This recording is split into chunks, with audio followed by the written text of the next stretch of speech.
tekan. Tak dengar tak apa, tekan je. Cerah pun.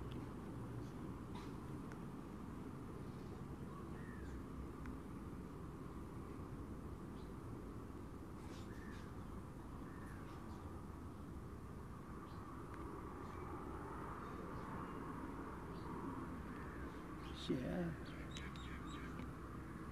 Share sebagai apa?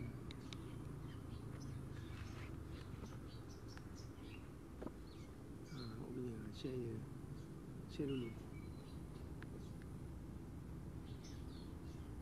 Hapus dah. Kau tak ada caption.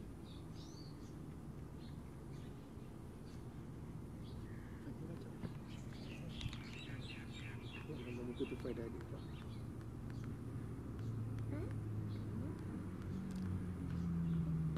Kau pergi dengan jaga ni. Tak pergi. Tengok.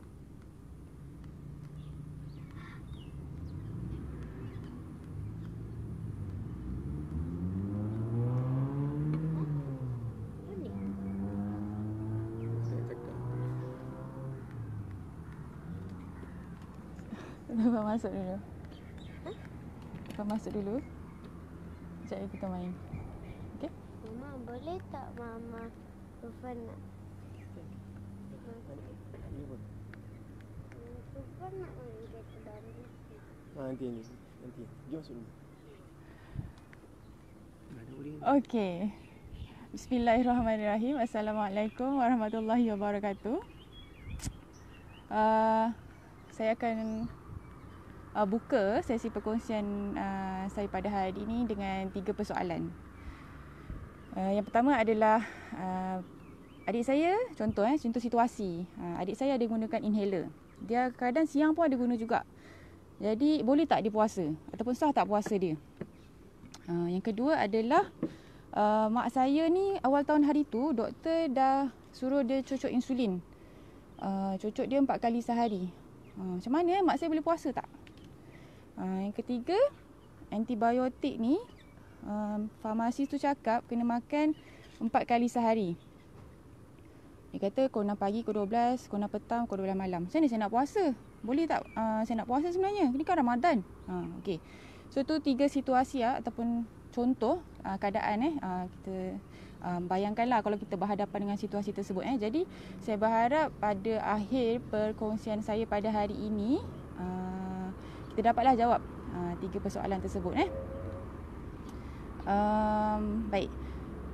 4 tajuk utama yang saya akan kongsikan hari ini berkisar mengenai ubat-ubatan yang membatalkan yang tidak membatalkan puasa, ubat yang membatalkan puasa, sekitar pengambilan ubat-ubatan semasa bulan puasa dan juga sekitar penggunaan inhaler dan juga penggunaan insulin. Ini memang saya akan sentuh sedikitlah secara khusus. Dan perlu juga saya ingatkan, sesi hari ini dia adalah macam dengan lecture, dengan kuliah. Dengar, catat nota ke hadam. Kalau ada soalan yang khusus, penyakit-penyakit tertentu ataupun ubat-ubatan tertentu, perlulah tuan-tuan perempuan rujuk kepada doktor perubatan ataupun pegawai farmasi di klinik kesihatan terdekat ataupun di farmasi yang biasa ataupun klinik yang biasa tuan dan puan hadirilah. Okey. Kita terus kepada subtopik pertama, ubat-ubatan yang tidak membatalkan puasa. Okey. Dalam bulan puasa kalau kita guna ubat titis antibiotik, titis mata, ubat titis hidung dan juga ubat titis telinga. Okey. Tiga ubat ni kalau kita gunakan dia tidak membatalkan puasa. Kalau ubat titis telinga tu dia masih tak masuk sampai ke gegendang telinga lah. Okey, tu ubat titis yang tidak membatalkan puasa. Yang kedua adalah ubat sublingual, tablet sublingual. Okey, dia bermaksud tablet yang diletakkan di bawah lidah. Khususnya untuk pesakit yang ada sakit jantung. Kalau tengok drama ada orang dia cakap sakit jantung, lepas tu dia masukkan ubat dalam mulut kan. Sebenarnya ubat tu kena masuk bawah lidah. Dihisap bawah lidah 1-2 minit, dia akan rasa lega. Kalau dia tak rasa lega selepas 5 minit dia kena ambil lagi satu ubat dan hisap bawah lidah lah. So ubat ni juga penggunaan dia tidak membatalkan puasa dengan syarat dia tak telan lah ubat tu. Dia lepas hisap, dia rasa lega, dia ludahkan ubat tu. Okey, seterusnya ubat adalah penggunaan kumu-kumu. Ubat kumu-kumu gagal kan. Kadang-kadang dentist akan subscribe ubat ni. Itu pun tidak membatalkan puasa dengan syarat dia tak telan lah ubat tu. Selepas dia gagal, dia ludahkan. Okey. Seterusnya ubat injection, suntikan. Contoh, dia dapat intramuscular injection, antibiotik cocok dekat macam lengan ataupun dekat punggung. Injection pun tidak membatalkan puasa. Okey, yang kelima, ubat sembuh hidung dengan syarat dia tak sedut. Okey, kalau sembuh hidung satu lubang pagi dan malam, ubat ni pun tidak membatalkan puasa. Seterusnya ubat sapu lah, ubat krim. Kalau dapat Ecos cream ke hydrocortisone cream, ada gatal-gatal ke apa kan, sapu kat kulit 2 atau 3 kali sehari bila perlu, itu pun tidak membatalkan puasa. Dan yang terakhir adalah local anesthetic. Local anesthetic ni ubat bius setempat. Okay, kalau ada buat apa-apa prosedur, ada local anesthetic digunakan, keadaan ni tidak membatalkan puasa seseorang. Okey. Seterusnya adalah ubat yang membatalkan puasa. Okey, ubat yang membatalkan puasa ni obviously biji, tablet, sirap, apa-apa yang kita telan lah. Kalau kita telan waktu siang hari, waktu kita tengah berpuasa, ia membatalkan puasa kita. Seterusnya adalah suppository ataupun pesari. Okey, suppository ataupun pesari ni bermaksud ubat yang biasanya berbentuk bulat. Ubat ni dimasukkan ke dalam, kalau suppository ni dimasukkan dalam tubuh. Contohnya pesakit yang ada buasir, kita masukkan satu sap, kita panggil sap lah, untuk kurangkan sakit buasir dia tu. So ubat tu pun kalau digunakan waktu siang hari, dia membatalkan puasa dia. Kalau pesari adalah merujuk kepada ubat bulat tu yang dimasukkan ke dalam faraj wanita. Okay, kalau macam ada penyakit keputihan ni, doktor akan bagi ubat pesari masukkan ke dalam faraj. Biasanya kita sarankan ambil malam. So kalau waktu siang, dia membatalkan puasa. Okey. General anesthetic bermaksud kalau dia tak sedar. Contoh dia ada operation 6 hingga 8 jam contohnya. Daripada pagi sampai malam ataupun sampai petang. Okey, bila dia ambil ataupun kena general anesthetic tu, ini menyebabkan puasa dia batal lah. Macam mana nak puasa pun sebab dia tak sedar kan. Macam mana nak puasa? Okey, itu pun kira membatalkan puasa dia. Dan yang terakhir yang saya perlu sebut kat sini adalah penggunaan inhaler. Okey, guideline yang saya rujuk adalah, ataupun yang KKM rujuk adalah penggunaan panduan pesakit berpuasa yang dikeluarkan oleh JAKIM 2013. Okey, panduan ni mengatakan penggunaan inhaler semasa bulan Ramadan dia membatalkan puasa. Okey, ini kita akan sentuh lagi selepas ni lah. Okey, itu dia ubat yang tidak membatalkan puasa dan ubat yang membatalkan puasa.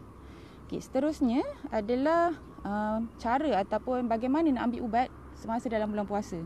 Okey, obviously kita akan ambil ubat kalau kita nak puasa lah. Kita akan ambil ubat antara waktu selepas buka puasa sampai sahur. Okey, kalau contoh ubat tu diambil ataupun perlu diambil sebelum makan, so kita akan sarankan pesakit untuk ambil, contoh kalau ambil sebelum makan adalah waktu sebelum sahur, 1 jam sebelum sahur, ataupun selepas buka puasa dan minum air, ambil sebiji kurma, boleh terus ambil ubat. Okey, kalau sebelum makan ni dia sebenarnya 1 jam sebelum makan. Sekurang-kurangnya 30 minit, tapi sebaiknya 1 jam lah. Okey, so kalau sahur tu ambil ubat dulu, kemudian sediakan makanan, solat dulu, tahajud, tilawah, kemudian dah setengah jam atau 1 jam barulah dia boleh ambil makanan yang berat untuk sahur. Ataupun jika dia nak ambil waktu berbuka puasa, boleh pesakit tu ambil air dan kurma untuk buka puasa, ambil ubat dulu, kemudian solat maghrib dulu. Dah solat maghrib, kalau nak baca Quran 2 muka surat, kalau larat sabar lagi, lepas tu boleh makan ubat. Tu dah dikira setengah jam sebelum makan lah, perut kosong. Kalau sebenarnya tak boleh ataupun dah terlepas makan, dia sebenarnya boleh ambil 2 jam selepas makan. Tu pun dah dikira perut kosong lah. So kalau ambil 2 jam selepas makan pun sama dengan ambil 1 jam sebelum makan. Okey, so tu antara masa yang kita cakapkan lah, buka puasa ataupun waktu sahur. Tu 2 masa dia. So kalau ubat tu perlu diambil 1 kali sehari, stick lah waktu sahur ataupun stick dengan waktu buka puasa. Ambil 1 masa. Suka saya ingatkan, kalau pasal ubat-ubatan ni, terutamanya dalam bulan puasa, sebaiknya kita pakai alarm phone. Sekarang kan semua orang ada smartphone kan. Smartphone tu ada di mana-mana sahaja kita berada. Buat phone reminder untuk ambil ubat, ataupun apa-apa je lah bunyi alarm tu, ambil ubat. Sebab kadang-kadang kalau orang tu dah biasa ambil ubat hari-hari, Tapi bila bulan puasa ni kan waktu berubah. Kadang mana ada kita makan pukul 5.30 pagi. Sekarang ni makan 5.30 pagi kan. So boleh phone reminder untuk makan ubat waktu tu. Ataupun kalau nak malam, buka puasa malam lah. Ataupun sebelum tidur. Satu masa, kalau satu kali sehari ubat tu suruh makan, stick dengan satu masa hari-hari. So kalau contoh ubat tu makan 2 kali sehari. Okey, dalam kes ni senanglah. Buka puasa dan juga sahur.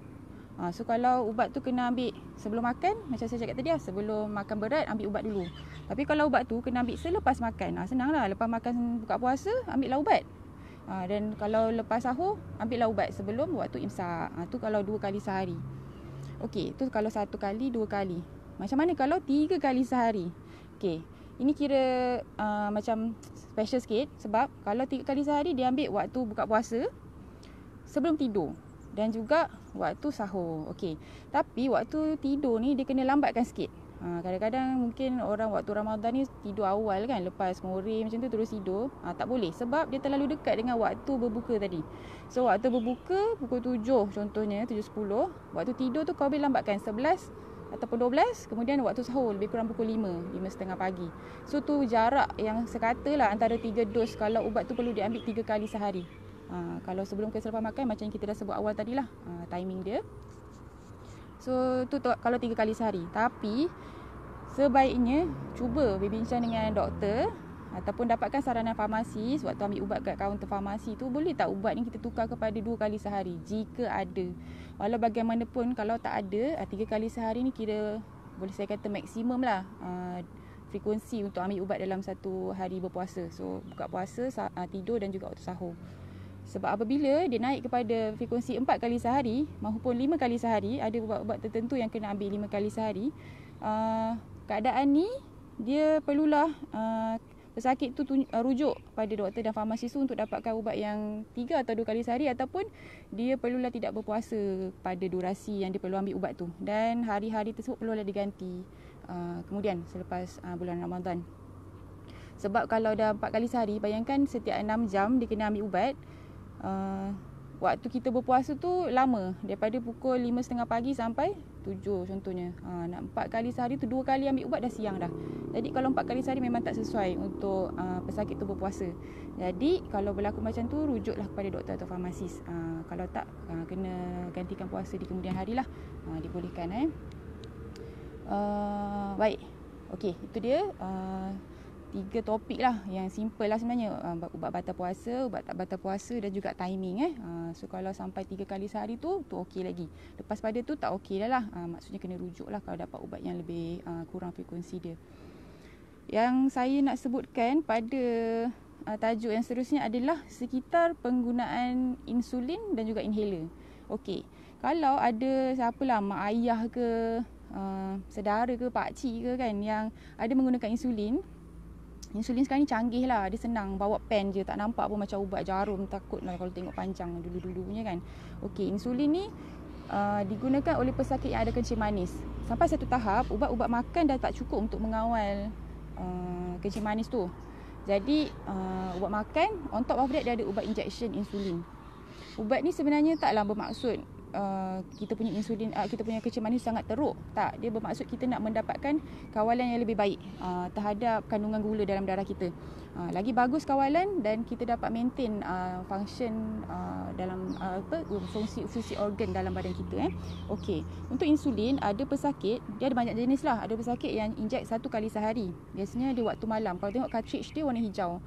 Insulin kalau dia cocok 1 kali sehari ni, pesakit tersebut masih boleh berpuasa ataupun inject ataupun gunakan insulin tu macam biasa. Dia inject awalkan sikit. Biasanya kita sarankan cocok 10.30 malam sebelum tidur. Tapi kalau bulan puasa, kalau boleh lepas maghrib ataupun lepas buka puasa tu dah boleh inject dah yang dos malam tu lah. Okey, kedua pesakitnya ada inject 2 kali sehari. Kalau tengok cartridge insulin dia warna coklat. Nanti boleh belik-belik lah ubat mak kan. Tak pernah tengok ubat mak. Tiba-tiba lepas dengar live hari ni, kita nak belik ubat mak kita. Ubat dia warna apa cartridge dia kan. Okey, cartridge dia warna coklat, biasanya cocok 2 kali sehari. Pagi dengan malam. Sebelum makan pagi dan sebelum makan malam. Tapi kalau bulan puasa, dia boleh cucuk juga. Cuma dos pagi dia jadi dos buka puasa. Dos malam dia jadi dos sahur. Tu perubahan dia lah. Maksudnya dia masih boleh cucuk insulin dia. Dia masih boleh berpuasa. Tapi kita adjust. Dos pagi jadi sahur, buka puasa, dos malam jadi sahur. Dan untuk pesakit-pesakit ni mungkin dia perlukan adjust dos yang sahur tu, sebab mungkin kena kurangkan supaya dia tak ada hypo attack pada waktu siang hari. Okey, hypo attack. Hypo attack ni bermaksud kalau kandungan gula dalam darah dia terlalu rendah. Ni boleh berlaku kalau kita nampak tanda-tanda dia rasa macam berdebar-debar, jantung dia laju, lepas tu dia rasa lapar, dan kalau sampai tahap teruk dia boleh macam confused, dan kalau lebih teruk dia boleh pitam lah, jatuh pingsan kan. Jadi ni bahayalah. Jadi kita kalau boleh, especially pesakit yang macam berumur tua kan, kita nak elak lah jatuh ke apa ni, memang bahaya untuk mereka. Kalau ada patah lagi bahaya kan. Kalau kita tak nak hypo ni, kalau pesakit tu pernah hypo attack, mungkin boleh adjust dose. Kalau dia tahulah, maksudnya dia mungkin dah lama ada injection, so dia boleh adjust dos dia, kurangkan dos sahur tu supaya dia tak ada hypo attack lah pada waktu siang tu. Dan seterusnya, okey, pesakit 1 kali injek, 2 kali injek, dan 4 atau 5 kali injection insulin. Okey, pesakit macam ni dia ada 2 jenis insulin. Satu insulin kuning yang dicucuk siang hari. Dia akan cucuk 3 kali, waktu makan pagi, waktu makan tengah hari, waktu makan malam. Dan juga 1 kali lagi warna hijau cartridge dia cucuk sebelum tidur. Okey, untuk pesakit yang berpuasa, dos pagi dia cucuk sahur. Dos tengah hari tak payah cucuk sebab dia tak makan tengah hari. Dos malam buka puasa. So sebelum dah makan kurma tu cucuk dulu, kemudian dia makan berat. Lepas makan berat, dia terus cucuk insulin dia yang hijau pula. Tu 4 kali sehari, dia jadi 3 kali sehari sebab dia tak cucuk yang tengah hari. Okey, untuk pesakit kencing manis adalah penting mereka mendapatkan kebenaran ataupun pendapat ataupun pandangan daripada doktor yang merawat mereka. Boleh tak dia orang berpuasa? Sebab kalau pesakit yang masih belum stabil kawalan gula dia, contoh dia masih selalu ada hypo attack, kerap kali ada macam jantung berdebar, lepas tu bila cek gula dia rendah 4, 3 kan. Okey, tu maksudnya gula dia sangat rendah, kawalan dia tak bagus lah.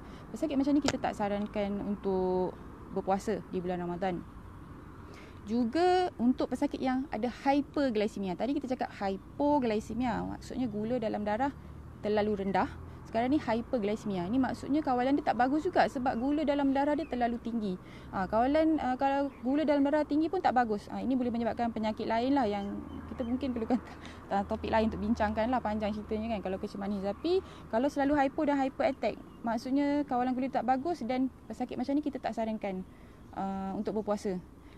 Sehingga mungkin dapat kawalan yang bagus, selepas beberapa bulan adjust dose. Kalau dah okey, then dapatlah digantikan bila dia boleh berpuasa kemudian, dapatlah digantikan puasa dia kemudian hari. So kena rujuk kepada doktor.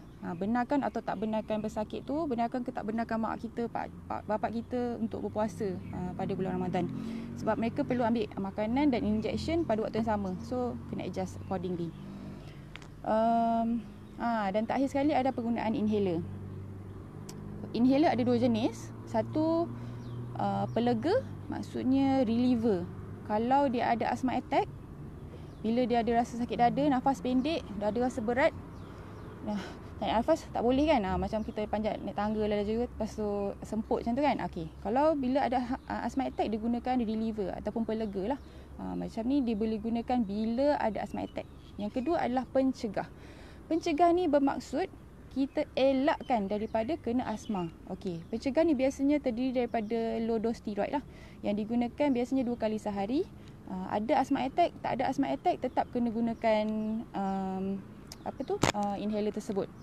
Okey, kalau berdasarkan saya cakap tadi, guideline yang saya rujuk ataupun KKM rujuk adalah berdasarkan guideline JAKIM, yang mereka mengatakan berpendapat bahawa penggunaan inhaler adalah membatalkan puasa. Jadi kalau macam ni, kes dia pencegah tu boleh digunakan waktu sahur dan juga selepas berbuka puasa. So waktu tu ambillah pencegah. Kalau perlu ambil pelega pada siang hari, benda tu sebenarnya penggunaan dia telah membatalkan puasa orang tersebut. Okey, saya memberikan satu lagi pandangan. Tadi tu pandangan JAKIM. Yang kedua adalah pandangan satu persidangan perubatan agama di Morocco pada 1997. Mereka ulama berpendapat bahawa penggunaan inhaler sebenarnya adalah tidak membatalkan puasa. Berikutan penggunaan inhaler adalah untuk perubatan, bukannya memberikan keseronokan ataupun memberi kenyang. Walaupun ubat tu masuk melalui rongga, tapi kandungan dia sangat rendah, mikrogram. Dos dia sangat-sangat rendah. Jadi penggunaan inhaler tidak membatalkan puasa.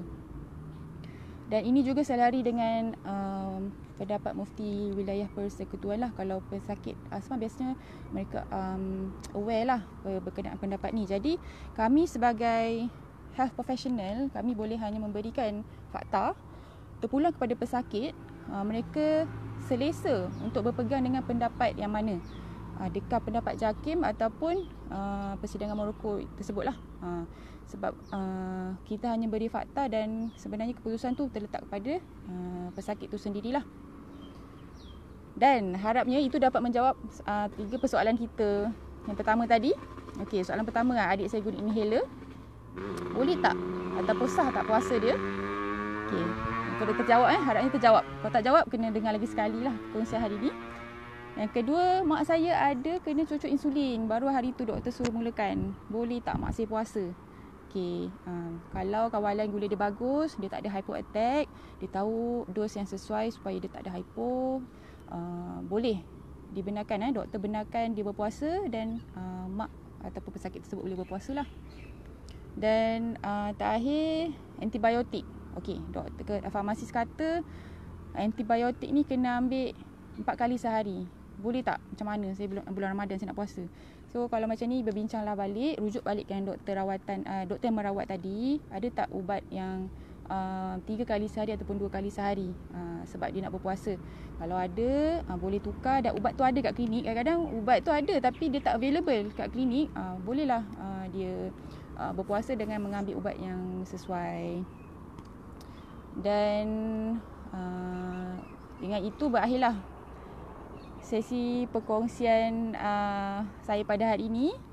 Saya ingatkan lagi sekali, ini hanyalah guideline umum berkenaan pengambilan ubat-ubatan dalam bulan Ramadan. Jika ada penyakit khusus ataupun ubat-ubatan khusus, boleh rujuk pada pegawai farmasi ataupun pegawai perubatan. Dan ini macam saya cakap telah, KKM merujuk kepada JAKIM Panduan Berpuasa 2013. Dan jika perlukan pandangan ataupun pendapat daripada pegawai farmasi atau doktor, sebaiknya dilakukan sebelumlah bulan Ramadan. Tapi kita dah 1 minggu berpuasa, diharapnya dapatlah juga memberikan sedikit guideline. Sekian. Kita tengok soalan. Cucuk lepas azan maghrib. Cucuk apa tu? Okey. Insulin, kalau saya cakap tadi, kalau insulin tu yang warna hijau, cucuk sekali sehari, dia boleh dicucuk selepas buka puasa ataupun selepas morih lah, macam tu, lepas malam lah, boleh cucuk. Kalau dia yang 2 kali sehari, warna coklat, cartridge dia warna coklat, sama juga waktu dia sebelum makan buka puasa dan sebelum makan sahur. Tapi itulah adjust dos dia. Pagi jadi buka puasa, dos malam jadi sahur. So apa yang cucuk lepas azan maghrib tu, rujuklah yang mana yang saya terangkan tadi.